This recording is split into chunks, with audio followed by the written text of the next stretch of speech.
Okay, the recording has started, and this is the October 29th, 2019 Crossplane community meeting.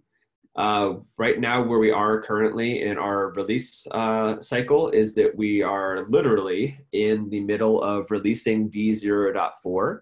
There's been a lot of really good progress and effort from the contributor team and the community to put some really cool features that I'm pretty excited about into this release, and it's it's right in the process of going out right now, so it should be available for everybody today. Our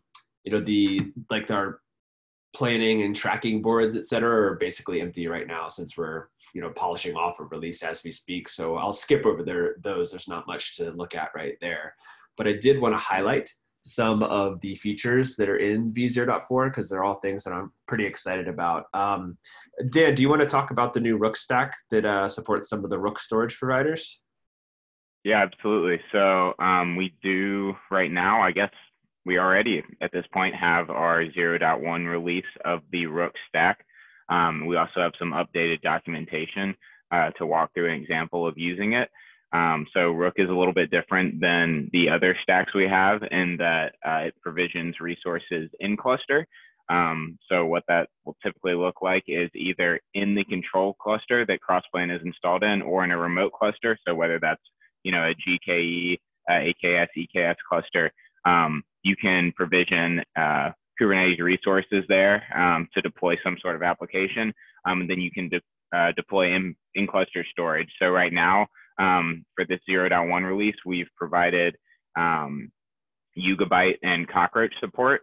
So basically different options for Postgres databases for you to provision in cluster. And in the documentation, there's an example of actually provisioning a GKE cluster with Crossplane, installing the Rook operator with Crossplane, and then also provisioning a Postgres database using Yugabyte, and then consuming it with an application.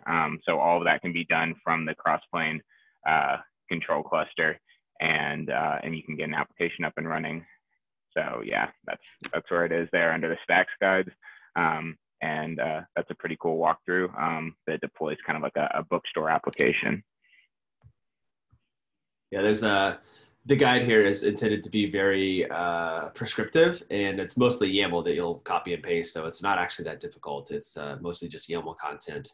But then, yeah, then it was funny, this guide here, Dan, I thought it was humorous, where I was scrolling through and like kind of got to the bottom, and this is a screenshot of the sample application bookstore app that you're bringing up. But I was like, oh, how did we get ads on the documentation site? Where did these come from? Yeah, no, it's just a screenshot. Yeah, cool exactly. Thing that you could bring up using Yugabyte and Postgres protocol on the wire.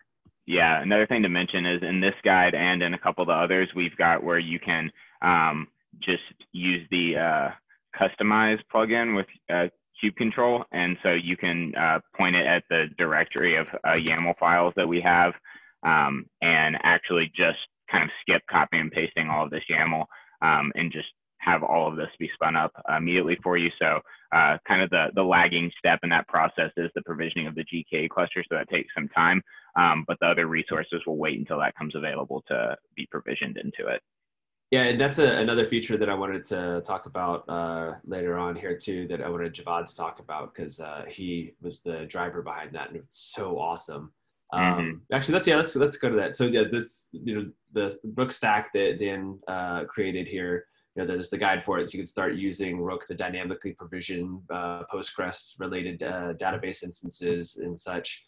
And then you see here, so yeah, like as Dan was saying, like you could do all this YAML copying and pasting and whatnot, or the too long didn't read section here is now just two commands, which is a massive improvement on the user experience. Javad, I see you're on the call. Do you want to talk a little bit about the resource referencing stuff that enabled this, a GitOps flow of where you can basically just apply an entire directory of resources and be off to the races? Sure. Apologies, I can't give a video. I'm just going to be talking about that. So yeah, previously what we have in Crossplane was that we had multiple scripts to basically provision a few resources and then kind of retrieve some attributes of those provisioned resources and then like inject them to the other resources that we want to create. So this would require us to have sort of kind of like a hard process of like running, waiting, and then like retrieving attributes and then applying those in other managed resources, which had a few problems. One was it was really hard for automation.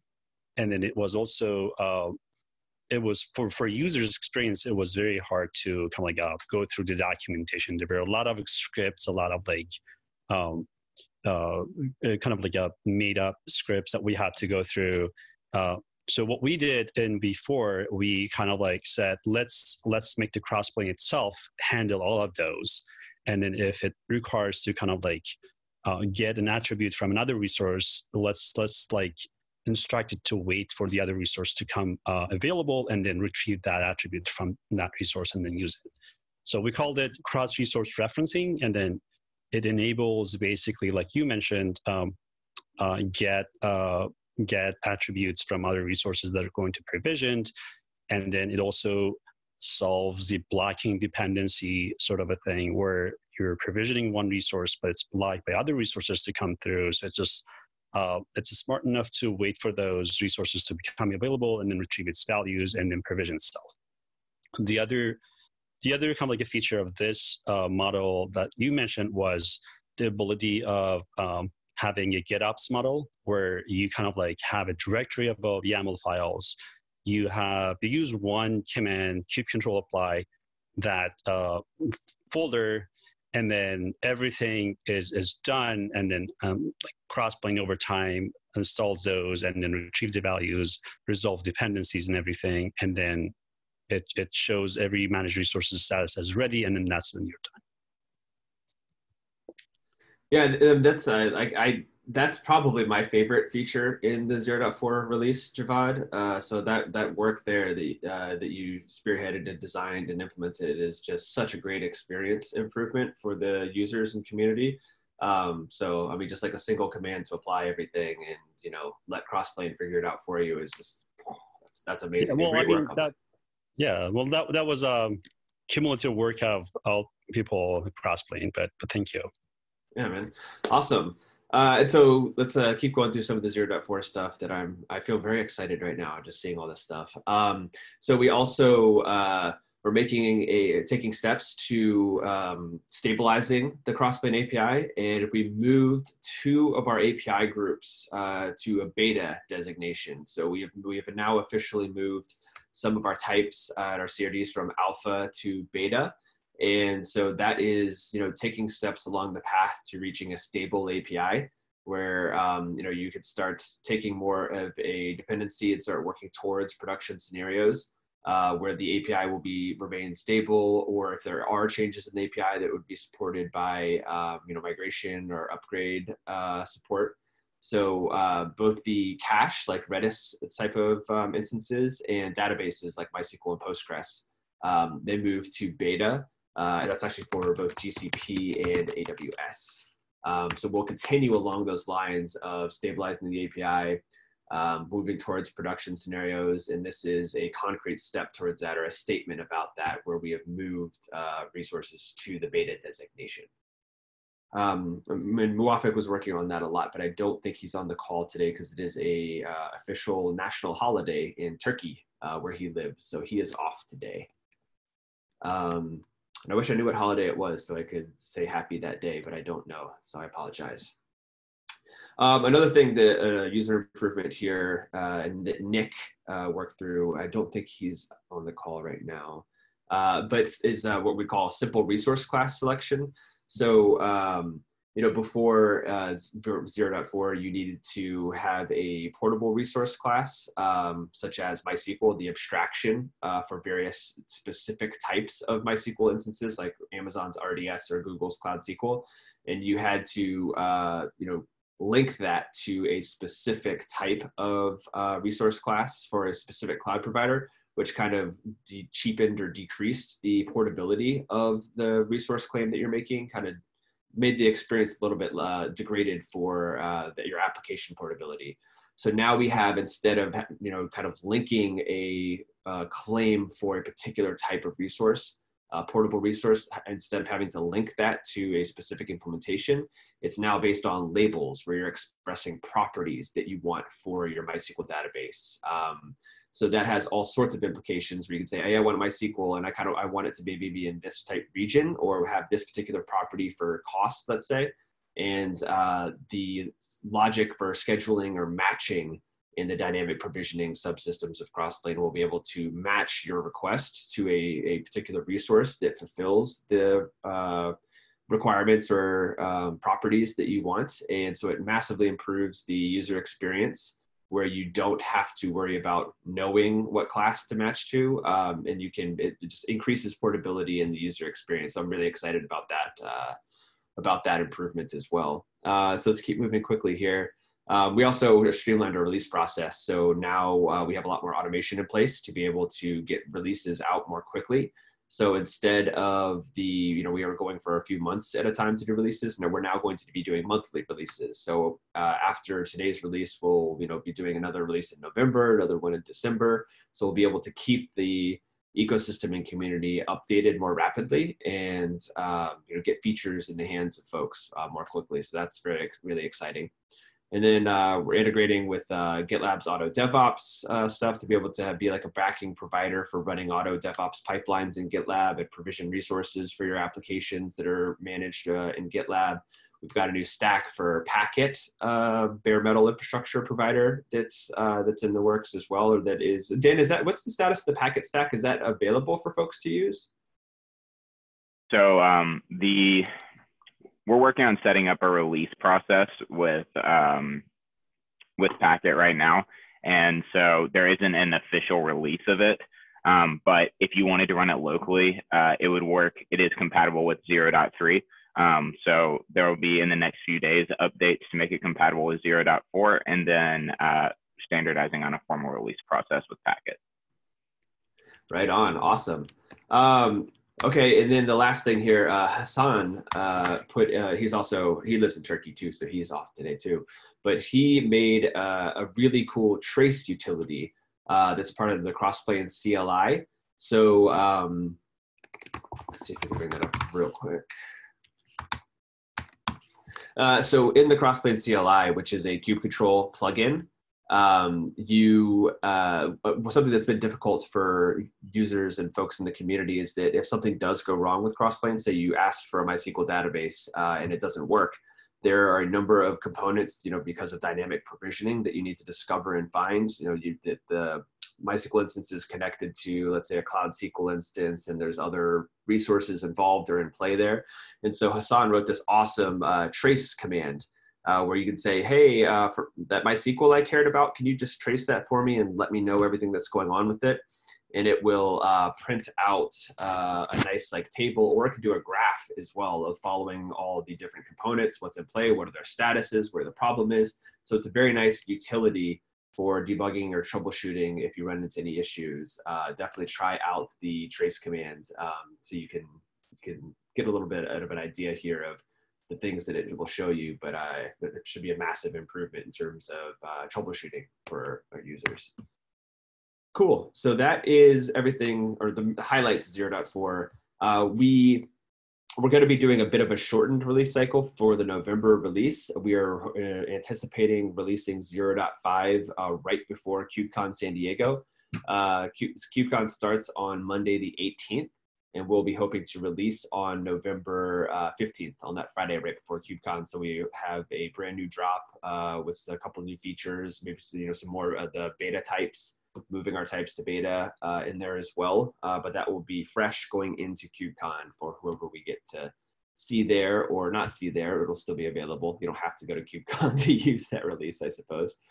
Yeah, so that's all the current stuff going on that I'm aware of with releases and new features and everything. Super excited about all that. One thing I wanted to talk about on the call today, because we have a number of folks from the community here. Simon is on the call too.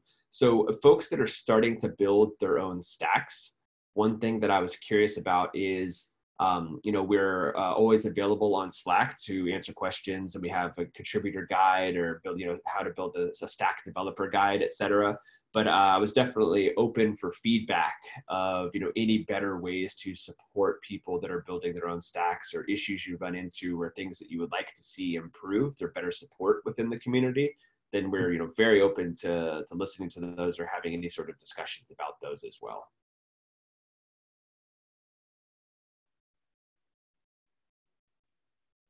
And in our Crossplane Slack, there's a CIG Stacks channel where a lot of that conversation can be focused. Yeah, so I just wanted to say thanks for the support I got in the Slack. It was super awesome.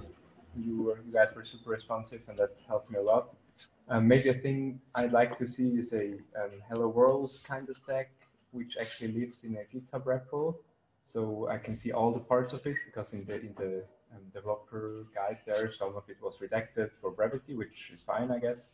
But like to have an actual working example might help the whole process, maybe. And I saw Steve start smiling when you said that, because somebody named Steve on this call may have mentioned that recently as well.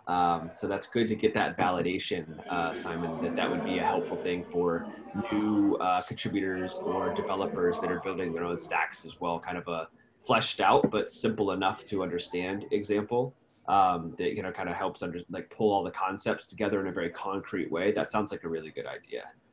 Yeah, Simon, what would make the Hello World stack really useful for you right now? I think for me to be able to run it actually without having it connecting to any cloud, obviously, and so I could just like copy paste over stuff, or maybe debug through it and then see where all those parts play together, stuff like that. Because I looked at the AWS and GCP stacks, but they are like kind of heavy on the first look, so it gets even more complex to understand the basic concepts. And yeah, something like that. Yeah, I think that's a good point. That those other cloud provider stacks that we have, they're pretty beefy. They have a lot of content in there, and a whole lot of weight to come with them. So yeah, I think that's great feedback. Yeah, I think one thing that might be really useful there, and Simon, please feel free to provide any adjustments to this as you please. But if we had like a stack that it was functional and that it used like some sort of API or something like that, like I think, for example, the Slack one. So maybe I should actually point to that because that lives in the TBS repo. But where it just had sections of code where it was like, replace this with your code, but it was still a functional stack and we kept it up to date with the other ones. It might be easy just to basically like clone that and modify it to fit your needs. So that might be an option there. Yeah, that sounds super useful. Dan, will there be a new TBS, the binding status live stream next week? Is that when the next one is? Yeah, that's when the cadence would be. Since we did not do last week as we were trying to get this out, we might have some bonus stuff in there. I don't know. So we'll see. keep us posted. Yeah, that's my favorite live stream show. Arguably, I'm not cool like all these kids with their Twitch and all these live stream platforms. So it might be the only live stream that I watch, but it is my favorite nonetheless. Cool. So for 0.5, as I mentioned, it's going to be a short release for something that we want to get out for KubeCon San Diego. There are a number of things that we're kicking around as priorities that we think are important, but I also wanted to open any discussion about what folks in the community might want to see in this release as well, what sort of new features or support might be interesting. I'll kick it off just by mentioning some of the things we're thinking about, and if there's any other ideas, feel free to jump in and add those too. But we'll be doing a continuation, as I mentioned, of the work of moving our types and controllers and CRDs, et cetera, to beta status, on the way of getting them towards production ready and being able to take dependency on them and stable APIs. That's one thing that we'd be focusing on within Crossplane. And then also, there's a number of user experience improvements I think we want to continue to make. For instance, a concept of a resource pack, let's call it, where right now you need to define all of your resource classes yourself. And it might be much easier to have a nice sane set of default resource classes that come along when you install Crossplane, so that you know it's one less step that you need to worry about. So the general idea or approach here of reducing the barrier to entry, kind of removing some of the friction for folks getting into Crossplane is a big theme there in I think in this short release. And then on the Stacks side of things, Daniel Susskind and Marcus have been working very diligently on template stacks to be able to a new way of writing a stack that's even more simple, where you do not have to write a full controller runtime Go controller, where you'd be able to define a series of templates that would be able to define your resources, and maybe some simple lifecycle management hooks for it as well in the language or declarative operation of your choice. That's being figured out and fleshed out, and I think that'll be a nice improvement as well. And then finally, another thing I think is pretty interesting is continuing with the stacks and being able to upgrade them, migrate them, version them better, have a better story for stack authors for how they can update and place their stacks and their resources and components easily and dependably. So those are some of the ideas that we had there. And if anybody has any other things they'd like to see in the upcoming releases, then feel free to shout them out. I would be interested in the Kubernetes native stack, or how it's called. I read the one-pager designing it. How far is it really proceeding, or is there already something implemented to try out or something? Right, for the template stacks, what we're calling them. So that's the same, like basically the one where you provision stuff inside the same Kubernetes cluster, like the Rook stack. Oh, yeah. Yeah, so Rook, for this. Yeah, so Rook is the first kind of like Kubernetes provider that we're supporting. Definitely see some opportunity to do others in the future. Right now, you can provision any like inherently Kubernetes native. Hey Marcus, I think you're can you mute Marcus? Thanks. Right now, you can provision any Kubernetes native resources with the Kubernetes application and the workload resource group. But as far as like additional kind of like operator-based providers, we're definitely interested in looking into that. So if you have any specific projects that you would like to be supported, please feel free to bring those up, and we can look at implementing stacks for those as well. Okay, cool. Yeah, because we were thinking to provide some kind of bare metal on-premise support, and that would mean something like a Postgres operator or anything like that. We don't have anything really specific yet, but I'll reach out once we do. Thanks. Yeah, and in that whole realm there, improving the scheduling or class matching type of things that would be able to intelligently put workloads and provision resources for on-premises types of scenarios, I think is all within that realm. So, bringing together everything under this multi-cloud control plane that can, choose to schedule or run workloads in cloud providers or on premises, these hybrid scenarios. I think there's so much interesting stuff that we've got momentum on now with this first step towards being able to manage on-premises resources as well that Dan did the Rook stack that started to open a lot of doors for interesting scenarios. So it's good to get that validation from you, Simon, that that's something you're interested in. Cool. So that was the main bulk of things that I had on the agenda for community topics and release update. I have another more technical discussion about the release itself that we'll probably do a breakout session so that we don't have the entire community needing to get bored by release details. But before we did anything like that, I wanted to see if there's any other topics that folks wanted to bring up that were not already in the agenda documents.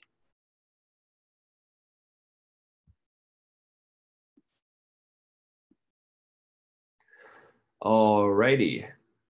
So we will, I think we can adjourn for this week then. It was great to see some new faces this week. Thanks for showing up here and participating. And, we are still very active on Slack and, GitHub issues and, any way that you want to communicate with the community here to ask for new features or help with priorities about, what are your scenarios that you want to accomplish and how can Crossplane help with that? That's conversations that we're always super excited to have. So we will continue with the 0.4 release on the dev channel of the Crossplane Slack workspace. And so you stay tuned for updates there, and we will announce when everything is fully released, all the new stacks and all the new versions of everything is out and ready to go. So thank you, everybody, for attending this week. It's good to see everybody. Thank you. Thanks, Jared. Bye-bye, guys. Super interesting. Bye. Yeah.